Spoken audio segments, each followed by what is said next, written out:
চক্ষু। এদেশের সংবিধান বলছে দেশের প্রধানমন্ত্রীর যা অধিকারের নাগরিকের তা অধিকার, অথচ প্রধানমন্ত্রীর কেউ স্বাধীনতায় লড়াই করেছে কি জানি না, কিন্তু আমার স্বাধীনতা পূর্বপুরুষরা দেশের জন্য লড়াই করেছে। কিন্তু দুর্ভাগ্যের বিষয় সেনা বন্ধুদের বিরুদ্ধে তো কথা বলতে পারি না, তাদের বিষয়ে কোনো মন্তব্য করতে পারি না।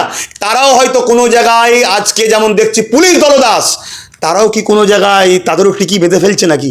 তাহলে তো দেশ ধ্বংসের দিকে, ভয়ঙ্কর বিষয় এটা। আজকে আপনি কাউকে বলছেন, কাউকে কি একাধিক লোককে বলেছেন 31শে মার্চের আগে কোনো প্রোগ্রাম দেওয়া হবে না, পরে যোগাযোগ করবেন। দেশের প্রধানমন্ত্রী বলে ডেট পেয়ে যাবে? প্রধানমন্ত্রী আলাদা গ্রহ থেকে এসেছে নাকি? জনগণ ভোট দিয়ে প্রধানমন্ত্রী হয়েছে। কালকে যদি আপনাকে জনগণ ভোট দেয় আপনি প্রধানমন্ত্রী হতে পারেন। কালকে মমতাকে যদি সমস্ত দেশের মানুষ ভোট দেয় মমতা প্রধানমন্ত্রী হতে পারে, অন্য কেউ হতে পারে, কিন্তু সে আলাদা তো নয়। জনগণ সবাই সমান। তাহলে এই দ্বিচারিতা আজকে সেনাবাহিনীদের কাছ থেকেও আমাদেরকে দেখতে হচ্ছে। এটা কিন্তু আমি দেখছি দেশ খারাপ ক্ষতির দিকে যাচ্ছে, এটা একটা ভয়ানক বিষয়।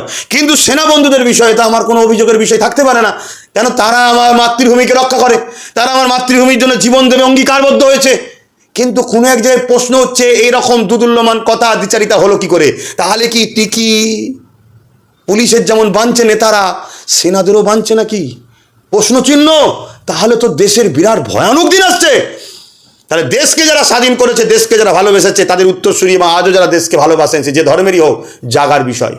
মোদি হলে পাস, অমুক হলে পাস, আর বাকি সাধারণ মানুষের পাস না, এটা দুঃখজনক। আমি খবরটা পেয়েছি, যেদি মোদি করে যায় 14 তারিখে, শুনছি 14 তারিখে সম্ভবত রোববার, কালকে শনিবারে, আমি রোববার শুনছিলাম, যাই হোক শনিবারে।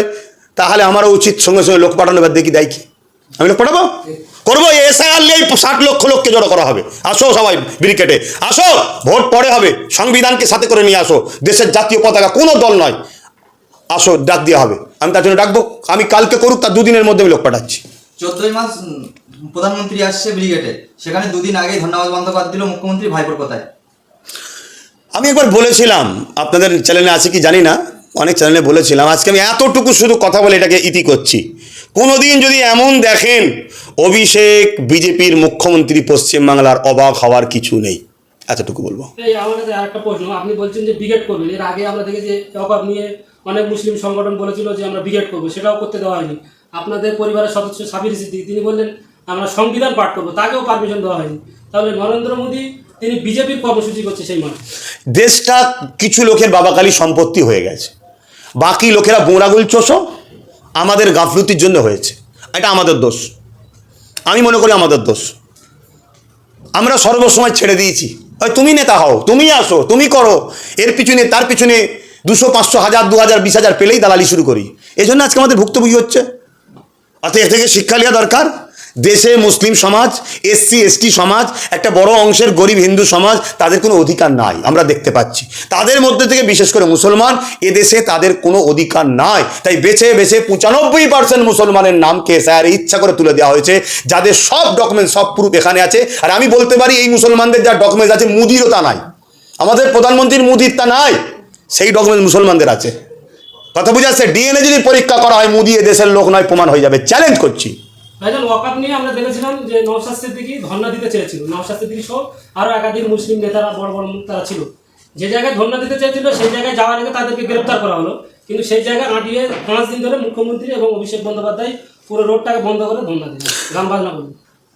নওশাদের ধর্ণা আর মমতার ধর্ণার মধ্যে পার্থক্য আছে। মমতার ধর্ণা হচ্ছে মুসলিম সমাজকে বোকা বানানো, আর নওশাদের ধর্ণা হলো মুসলিম সমাজের চোখকে খুলে দেওয়া। নওশাদের ধর্ণা হলো বিজেপির বিরুদ্ধে সম্পূর্ণভাবে লড়াই, আর মমতার ধর্ণা হলো নামকে আসতে বিরোধী, আর ভেতরে ভেতরে হ্যালো ঠিক হচ্ছে তো, আর কিছু গাল দিতে হবে। কথা বুঝে আসছে? এজন্যে আমি ধর্ণা দেবো যাতে করে মুসলিম সমাজ আমাকেই আপন মনে করে আমার কোলে থাকে, অন্য কোলে না চলে যায়। কেন মুসলিম যদি নওশাদের দিকে চলে যায়, সম্পূর্ণ মুসলিম যদি নওশাদের দিকে চলে যায়, আর SC ST সম্প্রদায়ের মানুষরা নওশাদের দিকে আসছে, তাদের থেকে যদি কিছু মানুষ চলে আসে, তাহলেই তো নওশাদ ব্যাস একাই, খেল খতম।